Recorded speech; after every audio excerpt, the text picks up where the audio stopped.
Yeah, fantastic. So, welcome everyone to this Kitchen to Kitchen live Zoom with Sadhna, and thank you for joining us tonight. My name is Jacqueline, and I'm a trainee at Space to Be, so please do bear with me for the next 40 minutes or so. So, here we've got Sadhna, our master chef today, will be giving us the masterclass on how to make Bhajia, if I'm saying it correctly. But before Right. that, I know that you've got a really interesting background and a life story. So can you please hmm introduce yourself to our wonderful audience tonight? Thank you for having me tonight. As Jacqueline said, my name is Sadhna Wilson. You can find me on social media, but not under Sadhna Wilson. You'll find me under the Tropical Indian because I'm of Indian heritage and I was born in Fiji. In fact, on Tuesday, it was the 139th anniversary since my ancestors arrived in Fiji Wow. as British government under the British rule to Fiji. Yeah, 139 years ago, they arrived. And I lived in Fiji, then lived in England for a short while where my father was studying right down in Penzance in Land's End. So we were there for a while. And then I moved over to Australia when I was 17, just as I turned 17. So this has been the longest I've lived anywhere. And yeah, a few years ago, 2017, I decided to write a recipe book because one of the things was that I was very, very close to my grandmothers, both my grandmothers, and both my grandmothers were excellent cooks. And it just made me so sad that I had not ever sat down with them and written their recipes down. But I was so young at the time as well. And I just didn't, I mean, in hindsight, I just wish if I could go back in time, that is one thing that I would definitely do is spend time with them and get all their tips and their secrets and all their recipes. And it just has saddened me that in Fiji, we haven't had a true documentation of our culture and recipes. And that's where I decided that I was going to write a recipe book. And what I initially wanted to write was going to end up being a huge compendium like a Stephanie Alexander cookbook. And that was starting to overwhelm me. I was reaching out to the community, but no one wanted to be a part of the book. I was getting a lot of feedback like, oh no, that's our family secret. We can't share that with you. And, why do we want to share it? We just teach our daughters to cook anyway. But the thing about Fiji is that it's a very small community. And when our ancestors went to Fiji, they came from all different walks of life in India and from all different regions of India. And then you've ended up with this small community with the Sikhs living next to the South Indians, next to Nepalese, next to Gujaratis, then next to North Indians as well. So there's this mix of, we've all embraced a little bit from each other's culture, even though we're all Indians, but we've embraced a little bit. And it's sort of become its own cuisine. It's a much more simpler style of Indian cooking than what you find in Indian restaurants or if you go to India. And I think part of the reason for that was that, because I like to call my ancestors, they were essentially glorified slaves, if we're not mincing words here. And, produce was so limited and they didn't have access to things like honey and cashew nuts and creams and stuff. So, it was done on very minimal spices. Most of our cooking in Fiji is done with a very general masala and garam masala and pickle spices. So that's like the three key masala blends that we have in Fiji. And even with our blends of masala, it's very simple. For example, we don't often use things like mace. We don't often use things like the black cardamom because we didn't have access to all of those in Fiji. So it's a much more organic style of cooking. And I love that for anyone that's trying to dip their feet into Indian food, it's just a great way of doing it because it's not overwhelming with the array of spices. And why did I actually decide to write the book was because I think I'll read a little bit from the back of my cookbook to you, which incidentally I entered this book into the Gourmand cookbook competition in 2017, and I ended up winning 3 international, the best charity cookbook in the world. The second one was the best vegetarian cookbook in the world, and the third one was I was in the top 3 for Indian cookbooks. The charity cookbook, my ancestors actually raised us to have a huge sense of philanthropy about us. And what I decided to do was I thought the book's got to be something more than just a recipe book. And I decided to donate all the profits from the book to children's cancer in Fiji. And Fiji is the hub for children's cancer for all the other Pacific islands like Tonga, Samoa, Cook Islands, Vanuatu. So that's what the proceeds from the book are going to. But I'd like to just read a little bit of the back to capture the essence of the book. And I've actually said, I cannot describe how blessed I have been with the love bestowed upon me by all of my grandparents. When things get tough, I go to this comfortable space, hidden within my treasured memories, and count my blessings. In fact, my life has been quite extraordinary. I feel my grandparents' presence around me all the time. Working on this project has made me realize that I couldn't have found a better way to honor my ancestors, their memories, and the sacrifices they made so that their children, grandchildren, and future generations have extraordinary lives as well. The aim with this book is to document the food of my ancestors. The preservation of my family recipes is my way of acknowledging my ancestors' hard work, sweat, blood, and tears, and ensuring that their memories live on. So, that's beautiful. Thank you. Thank you. So today I decided that I would show you how to make Bhajiya, which the recipe for this is in the book. And the reason I chose Bhajiya was when ever I get together with my friends or my cousins and stuff, and we all say, oh my God, it's time for Bhajiya and tea. That's sort of like, I'm sorry. Hida, I'll mute. Oh, when to mute. Yeah. Bhajiya is one of those things that we all have fond memories of. We all love, you know, it's just such a great finger food to make. It's a family of the Pakoras. If you've ever had Pakoras, it's a very similar recipe to that. And you know, bhajiyas would be one thing that all of us would that it resonates with a lot of us, because after school there would all be these carts of, you know, selling sweets and like Indian sweets and fried peas, and bhajiya was one of those things that was always on sale in these carts around the bus stands or just outside the school gates. And you would buy a bag of bhajiyas, and they'd be in brown paper bags, and they would be soaking with oil. The outside would just be dripping with oil, but you know, none of us cared about things like that at the time.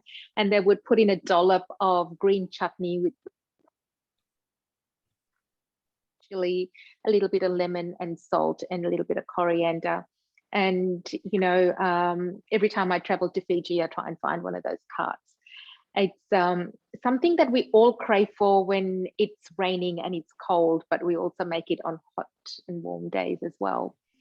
So, you know, and it just, whenever I make this for my friends, and they will say, oh my God, this is so delicious. And it just makes me so proud that I can contribute something from my heritage and my family to the rest of the community and make a difference to their palate and expose them to something else. So I must admit though, like, you know, when I travel overseas, I have assimilated so much into my Australian way of life as well, that I always travel with a jar of Vegemite or a tube of Vegemite. So it's kind of like, the food and memories are so intertwined. And I think that food is such a wonderful way of connecting generations, because I see that now with my niece and nephew who are 12 and 9. It's just, I love exposing them to the flavors and tastes of what I grew up with. And I just feel so privileged that I can document my recipes and that they will have these recipes. And it's not just them, but, the future generations from my culture and community, that they will have access to these recipes, because I wish that I had them from my grandmother, and I wish I'd had them from my mum. And, and I just think while my mum's still alive, I keep picking her brain and keep taking, pulling her recipes apart and just writing them down. So, yeah, that's kind of my story. That's brilliant. Thank you so much, Sadhna. Yeah, I personally have always loved to hear, different stories, especially when it comes to family history. It really is really fascinating because, while what happened back a few decades ago could seem really distant, it really isn't that distant, that we're all, like what you've said, so connected to our ancestors in multiple ways, and often it is food that does it.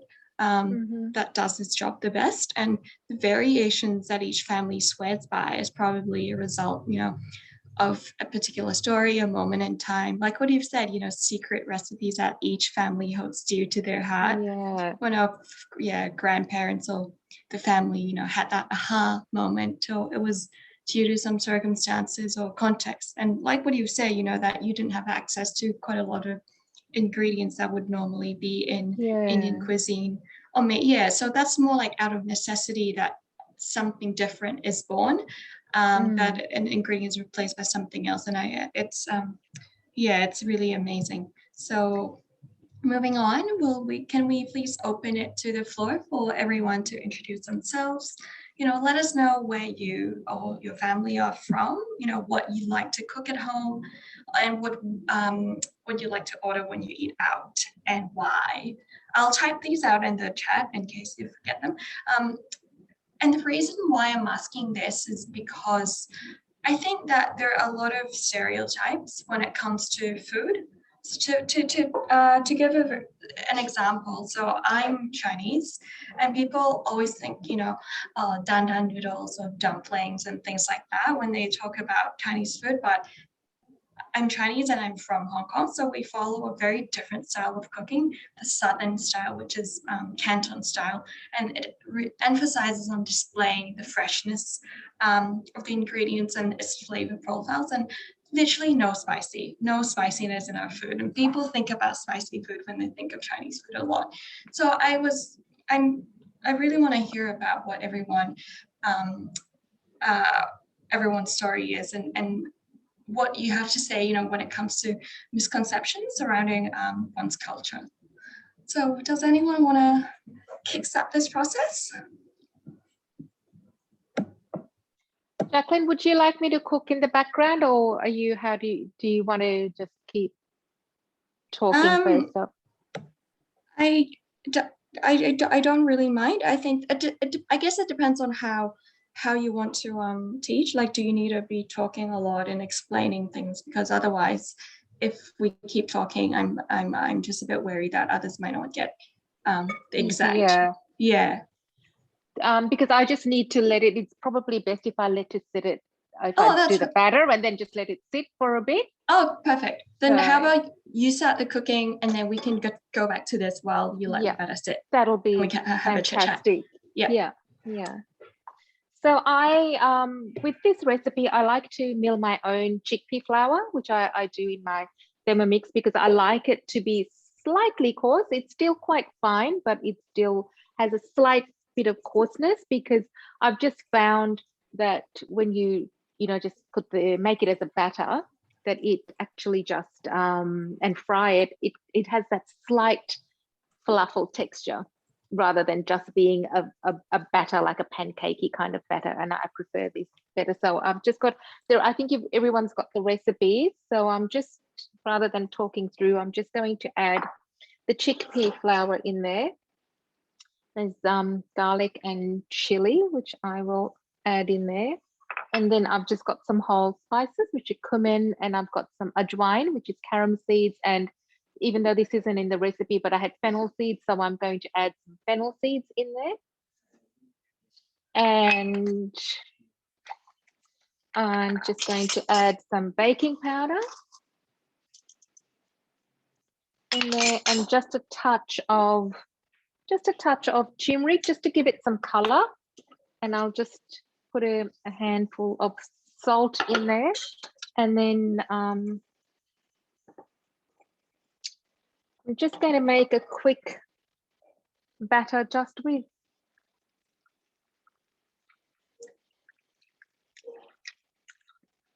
chickpea flour. I'm trying not to use generally I would do this with my hands.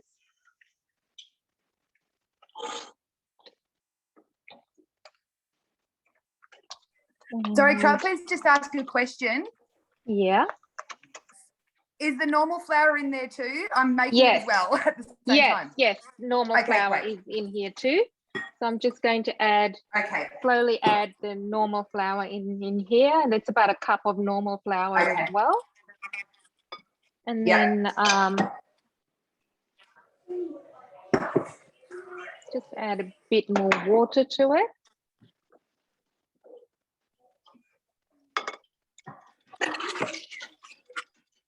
Sadhna, can I ask you a question? Sure. If you buy the flour, the chickpea flour that is very fine, the one that I can find, how different it will be from the texture of the final product? To be honest, that's Tatiana, isn't it? Yes. Yeah, hi, darling.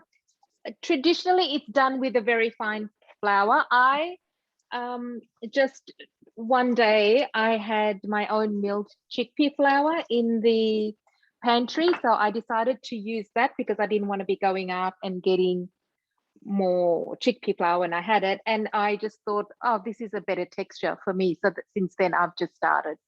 So texture wise, it's just going to be a much smoother finish. So all I'm doing is I'm just mixing that together with my hands, and then I'll just add a little bit of water as I go, just little bits of water as you go in. And depending on the weather and the temperature, each time your batter is going to require different amounts of water, because sometimes if there's more moisture in the air, it'll soak more flour in, other times it won't. So have you got the spinach in there? Is that what I said? I have, yes, I've got spinach in there, and now I've got some onions in there as well. Thank you. So apparently you can make these in the air fryer. I haven't made them in the air fryer yet, but I will be trying to make them. Now you can't, once you've got this mixture, like, it is probably ideal not to leave it for a day. Like, if you're going to be making this the next day, I would make everything but not put the vegetables in. I have not put the spinach and the onions in, because they will release water and it'll just become too watery. Okay, so best to add your vegetables in on the day that you're going to be frying them. And I just want to show you so it's kind of like that, because then we can actually drop pieces of it. So it's quite, it's not quite like it's sort of like a fritter.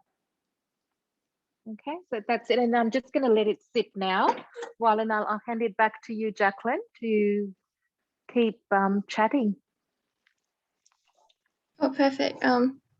So how long do you have to let it sit for usually? Probably, whatever, like 5 minutes, 10 minutes, or even if it goes on for 15 minutes, it should be fine. But So sorry for my ignorance. Like, why do we need to let it sit for a bit before we start cooking?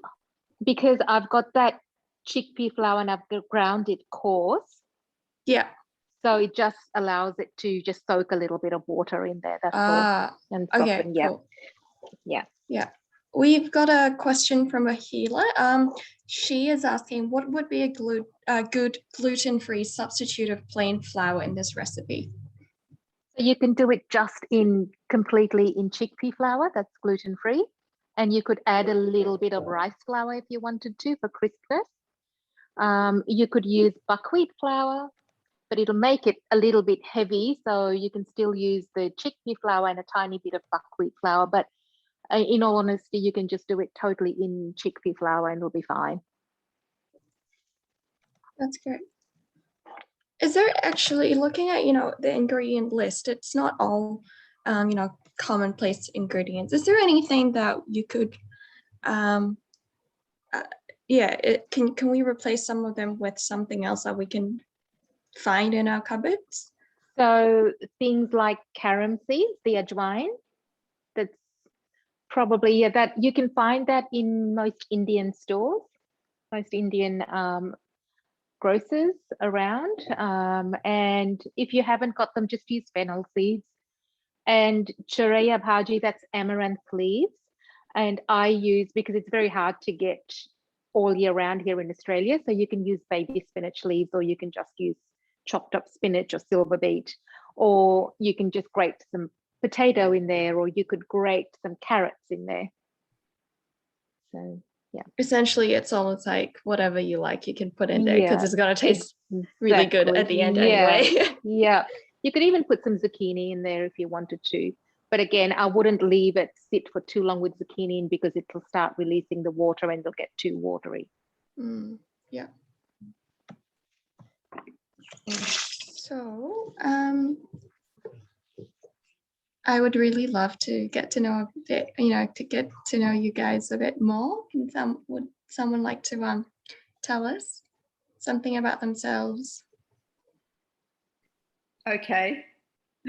Thank you so much, Pauline. Okay. I just love to come to watch the interesting different foods from another culture. My background actually is food tech teacher. I'm retired, nicely retired, but I was just really curious to see if this was going to be something that I could add to my repertoire.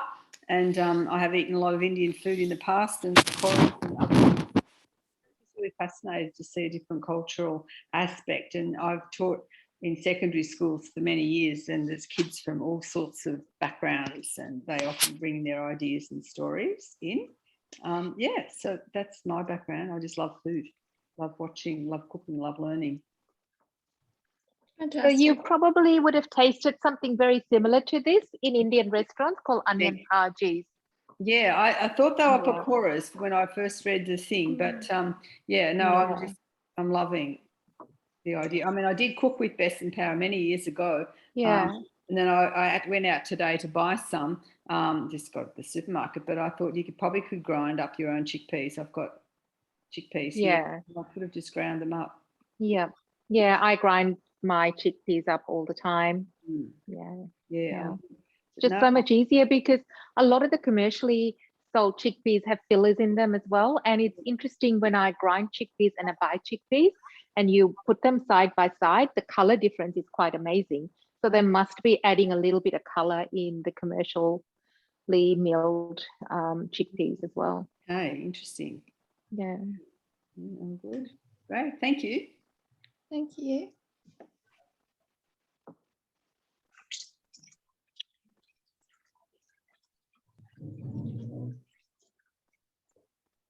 Hello. Sorry, how do I pronounce your name? Meeti. It's actually Preet. Sorry, it's not. It says Meeti, but it's not Meeti. It's just my nickname that I created on my email address, and that's how. So thank you for Janine. She invited me. We spoke on very briefly on WhatsApp the other day, and she said something about this group, and here I am.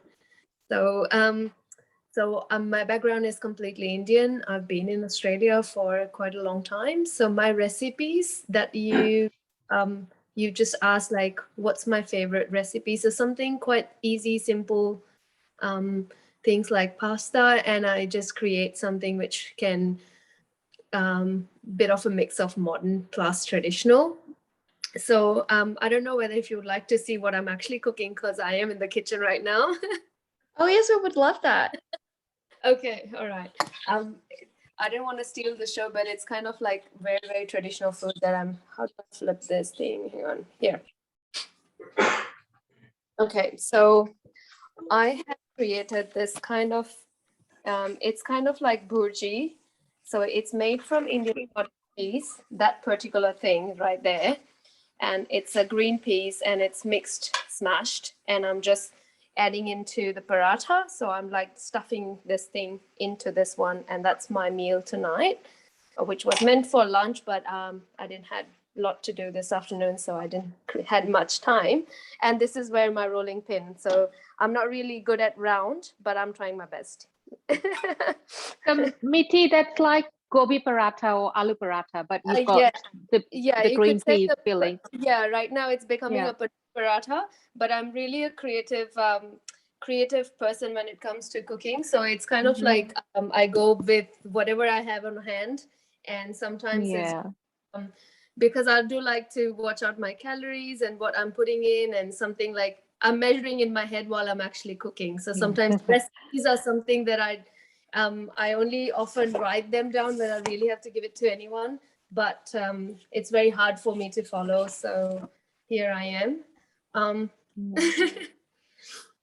I totally agree. Like when I cook, I try to be healthy, to be healthy as well. And I don't like personally when I cook, I don't really have a recipe as well.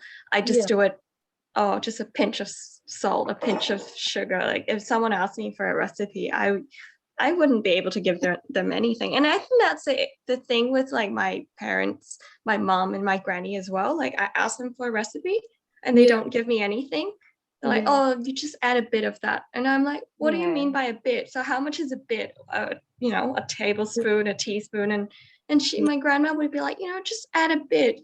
You'll see how it goes. And oh, thanks so much. Yeah. That's what usually happens. But that is the frustrating thing, because a lot of us are instinctive cooks, and unless you can actually put it into measurements, it becomes very hard to leave a legacy and to pass the food and the culture along, because food and culture is so intertwined. And you know, it's great. A lot of people are instinctive cooks, but then there's a whole heap of other generation that aren't instinctive in their cooking, and they need those recipes. So it's very important to, I mean, it takes a lot of time, and to get a recipe right to a stage where you can actually share it with somebody, you really need to have tried it 4 times, cooked it 4 times to say that your quantities are right and stuff. So but you know, it's very important to be able to do that though, too, so that you can pass the legacy and preserve the culture and food. Sad, I have another question.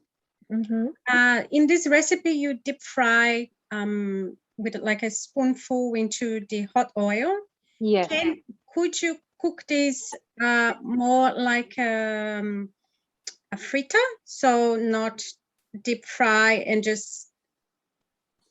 Yeah, it'll be shallow though. It'll be flatter though. Yeah, but definitely, absolutely, you can, you know, definitely fry this as a fritter, and you could serve it with fried eggs or poached eggs, or you know, however which way, or with some avocado, smashed up avocado. Definitely, by all means, you can make a fusion meal out of it. But pakoras normally are like rounder in shape, which is why they get deep fried, so that they have that roundness. Yeah. So if anyone's cooking, I've actually got a wok with some oil in there, and I've got it turned on so that it gets to the right sort of temperature. And I'm still, I mean, that if my mother saw that, she would be like, there's not a lot of oil, because she would have a lot more oil in it, but I'm just going to, Which kind of oil are you using, Sadhna? Just you can use peanut oil or canola oil or sunflower oil, anything that's good for frying. Is coconut oil will be all right, or? Coconut oil is going to give it a very coconutty flavor, and certainly in Fiji, a lot of this is cooked in coconut oil. It does make it richer, but yeah, you can cook it in coconut oil. It changes the flavor, doesn't it? Yes, it does. It definitely does. Yeah. So am I okay to fry some of these now? Yep. Yeah. So I'm just going to turn the temperature. I want to get the oil to the correct temperature. And what I thought I'll do in the meantime is I'll just make a quick chutney to go with it. I've got some mint. And I've got some coriander, and I went to the Paran market today and I found some green mangoes. Oh, yum. And I've got 2 green chilies in there. And all I'm going to do is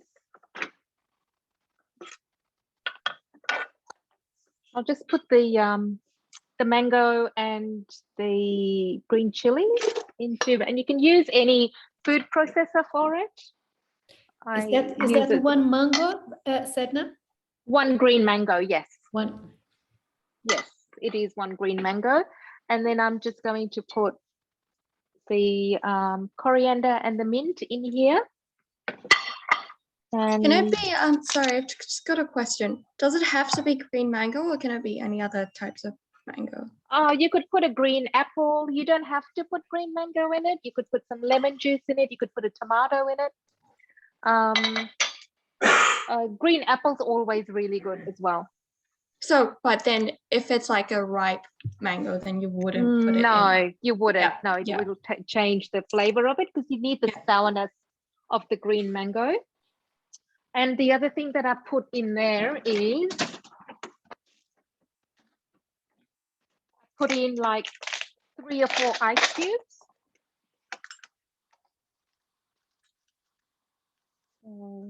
And by all means, any food processor will do here. What the ice cubes actually does is it just brings everything together.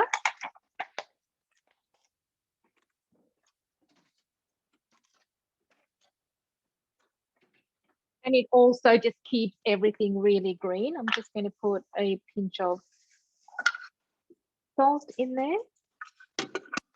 Just while my oil is coming up to temperature.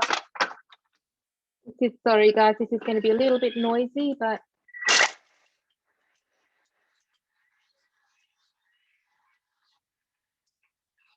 Sadhna, I've got a question regarding the frying. So what's the temperature for the oil? Like, because I never fry anything at home, but I would like to know, like, what's the right range, or how does it look when it's right? For me, it's trial and error because it's just something that I was brought up with. And actually, Pauline, you might actually know what the right temperature is for frying. See, I don't know, but I do know that if you, depending on the oil, peanut oil's got a really high temperature that you can cook it, and that's a good one. And the other vegetable oils, canola oils, are probably fairly. I don't know the number of the temperature. But I again a bit intuitive. I look at it and you can sort of see a smoky thing coming off it. You definitely don't stick your finger in. But no, drop a little bit of flour and see. But they reckon. I think if you look at Chinese cooks and recipes, they usually say to stick a chopstick, you know, one of those bamboo chopsticks, and if it sizzles on the tip of the chopsticks, that's usually their cue that the oil is at right temperature. But so I've just made a quick green chutney to go with that. Now what I'm actually going to do is I'm actually just going to put a tiny bit of, like just a tiny piece like that in the oil, and you can just see that it's just going to go in there. And it's probably a little bit too hot, I think, because it's I want the inside to cook as well. So I've just brought my temperature down. And the other trick is to have a bowl of water around you so that you can keep dipping your hands in there. I'm very tactile when it comes to cooking, so I like using my hands, but you could use an ice cream scoop as well. And you just, these aren't going to be too rounded because I'm not using like a whole heap of oil, but it'll just, and you just, in between each one, you just use the water to just and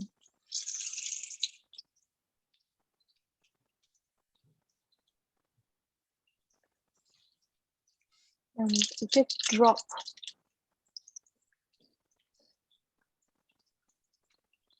chunks of it like so.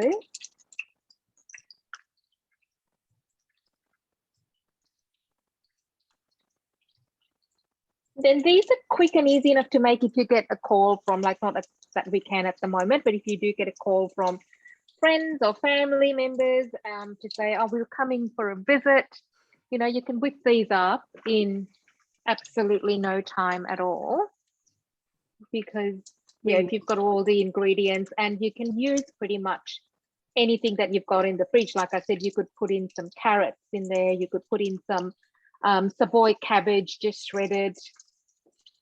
You could yeah, and I think you could actually play on the flavors of this and just make these. You could put it with tabbouleh, you could put it with some raita and roll them up in some naan bread or some rotis. And, you know, you could have almost like a vegetarian falafel roll.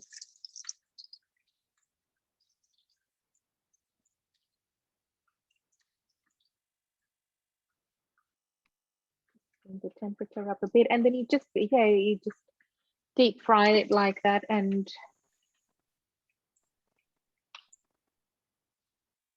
we've got a question here from Lou. So she says that if I want to make chickpea flour at home, should I soak the chickpea first? No. Okay. No, it's what you do is you wash your chickpeas and you leave it, spread it out on a baking tray or something in the sun and let it dry out so that there's no water. If there's any water or moisture in it, it won't dry. And you'll need a good, you'll need a really good grinder or blender. Like, you know, if you'll need either a good big coffee grinder, or I actually grind it in my Thermomix. But yeah, it needs to be something that's, because the chickpeas are so hard, right? You've got to be, yeah, have a good strong grinder to do that.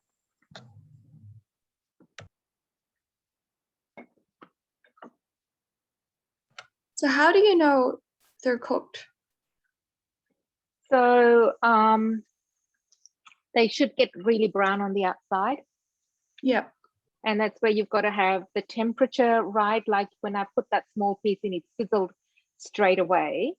And it was probably just a little bit too hot, because I think that the inside wouldn't have cooked. It would have still stayed raw and the outside would have got all crunchy and crispy. So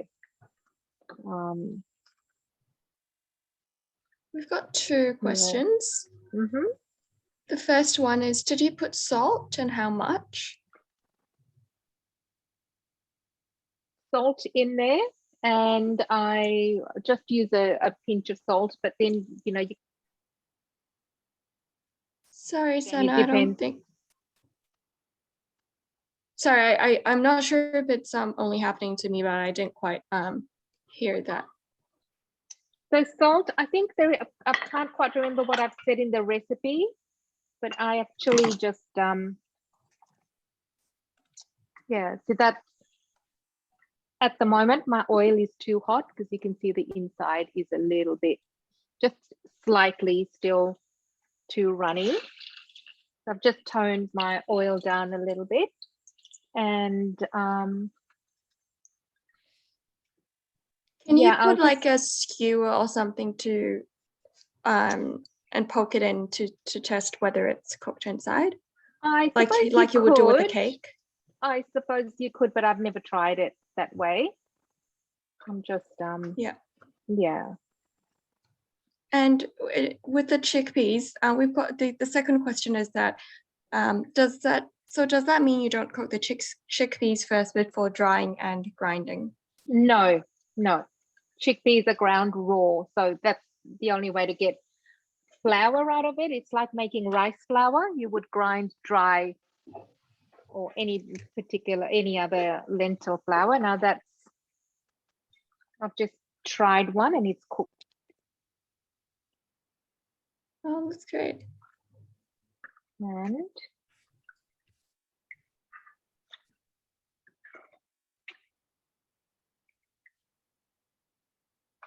And the reason we call them bhajiyas is because we call spinach, anything that's leafy and green, we call them bhaji in Fiji, and that's why we call them bhajiyas.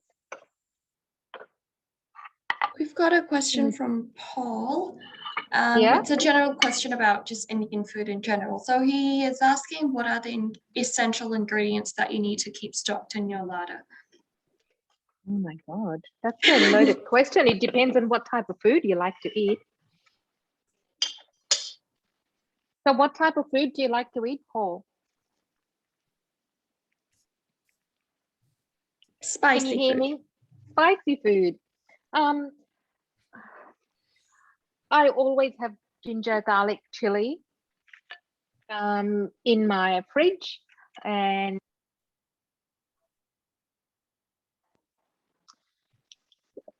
sorry, Betta. Oh. That looks so good. Yeah, that's the pakora done, and you can see that one there is. That's the inside of it. Just trying to think, what else would you have? I always have flour, like wholemeal flour. I have self-raising flour in my pantry. I have rice, and I have all my lentils and stuff, all different types of lentils and grains.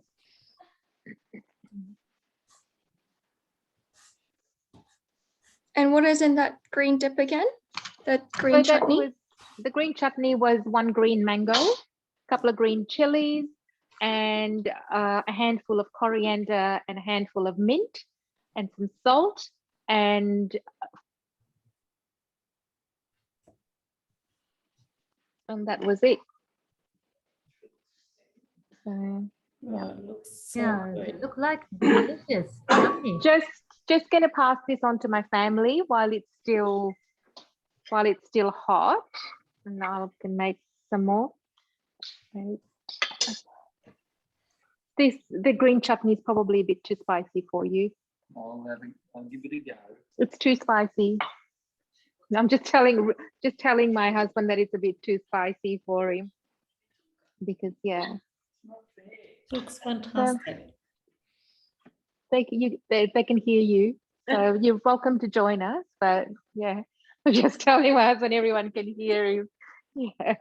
Do you have this recipe in your book? Yes, I do have this recipe in my book. It's on page. This is something that we make at Diwali as well. So this is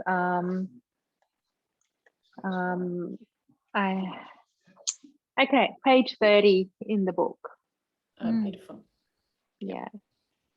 It's great with tamarind chutney as well. Yeah.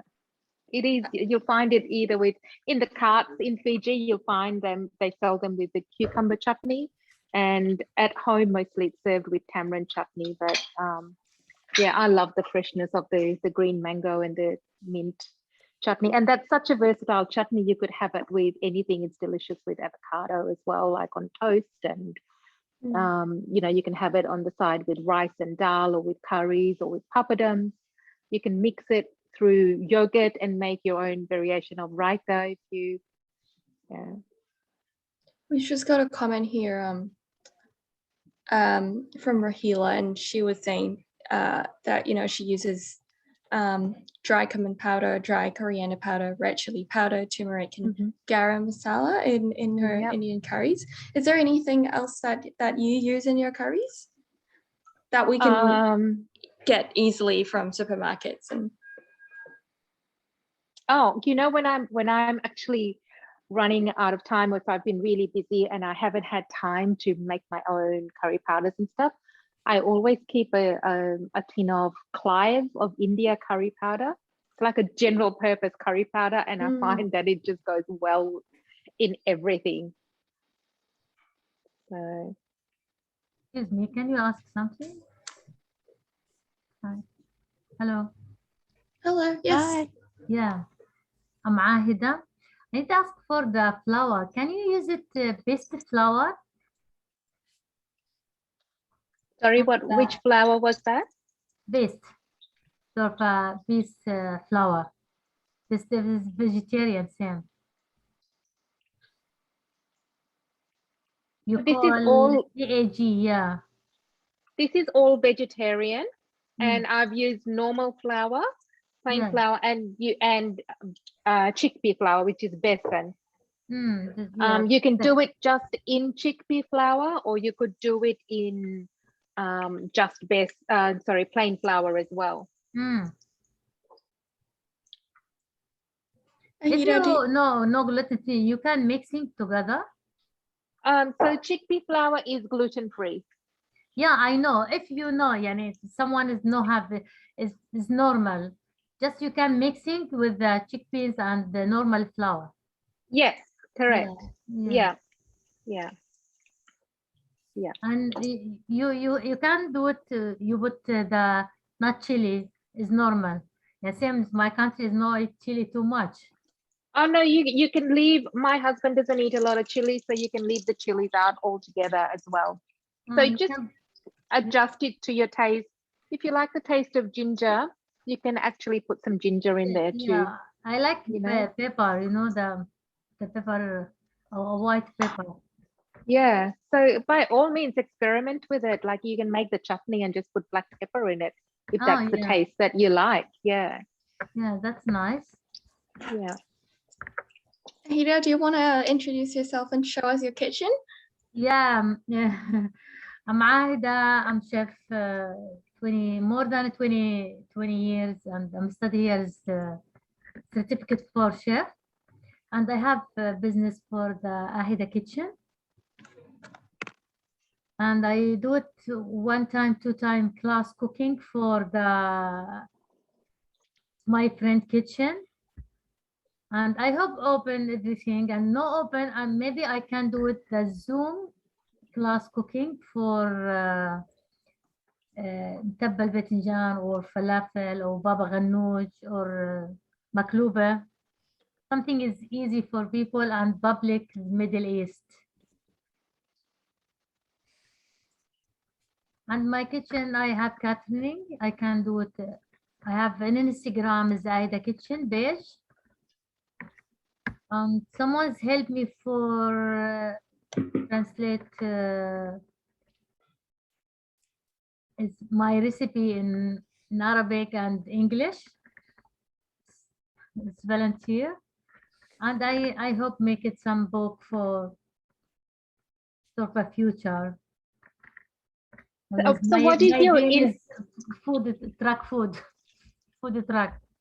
Yeah, and what's your Instagram name again? I'm actually going to look Ahida Kitchen.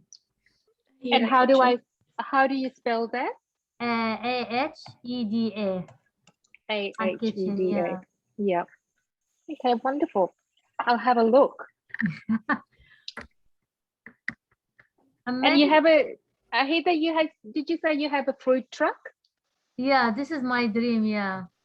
Oh, to have a food truck, yeah. Yeah, it's my dream, yeah.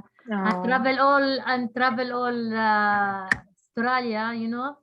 It's my background is Palestine, and when you found it here, no have food Palestine. You have many culture here and many different food, and oh my God, no have any Palestinian here. Yeah. And I love sharing the people the Palestinian food and tasty house Palestinian food and everything. This is, I hear think, yeah, that's very similar to my culture too. Like Fijian Indian, there's only one cafe that sells Fijian Indian food here, and it's in Dandenong, and there's nowhere else. Like, you know, if you were craving for that taste of home and you went up to cooking for whatever reason, you're not well or whatever, there's nowhere that you can go and get it. So I think it's brilliant what you're actually hoping to do with a food truck. I think that's very inspirational. Yeah. So Sadhna, sorry, just got a quick question. Sadhna, since you said that there's only one restaurant, Fiji Indian, do you think you're going to open one yourself since you've written this cookbook? Look, I would love to, but it is a lot of work.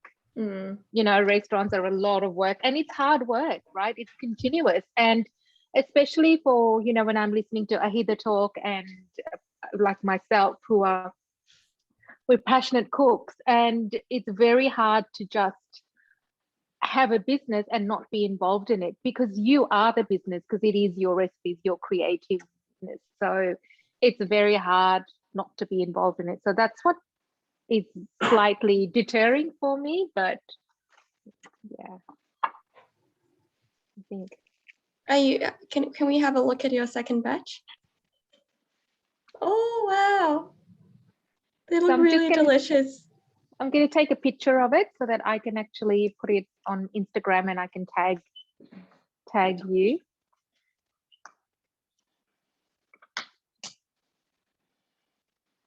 It's beautiful. Hi, Lauren. Is Lauren around? Thanks, Rita. Thank you. Yeah. So I hope everyone enjoyed that. I definitely enjoyed it a lot. I think it was wonderful, Sadhna. Thank you so much for sharing with us. I am going to try myself. So I haven't been cooking along, but I will do at home.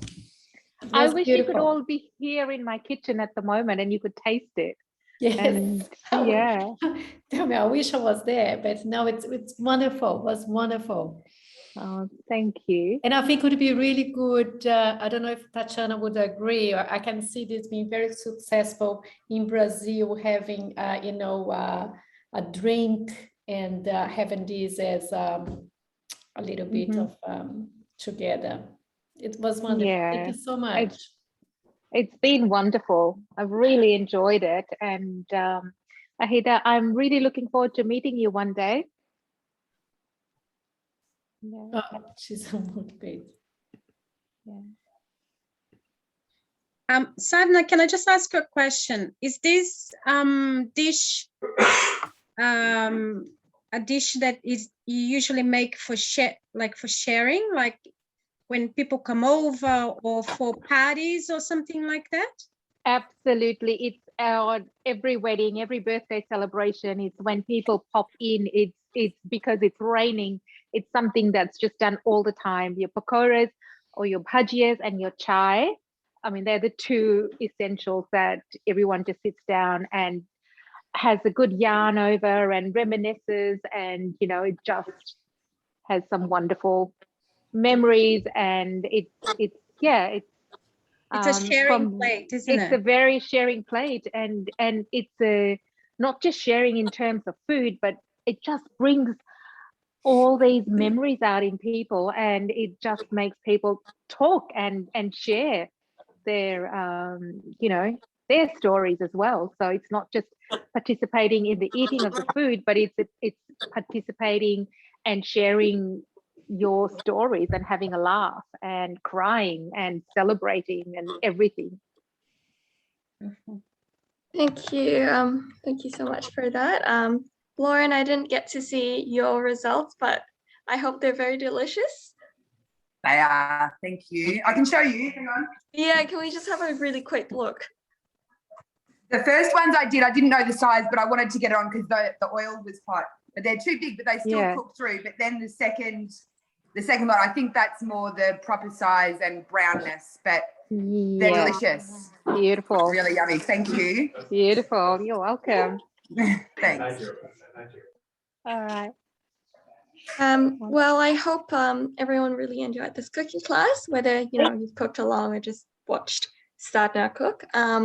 So I'll repeat again that Sadhna's cooking book, The Tropical Vegetarian, is now available on the Space to Be online shop.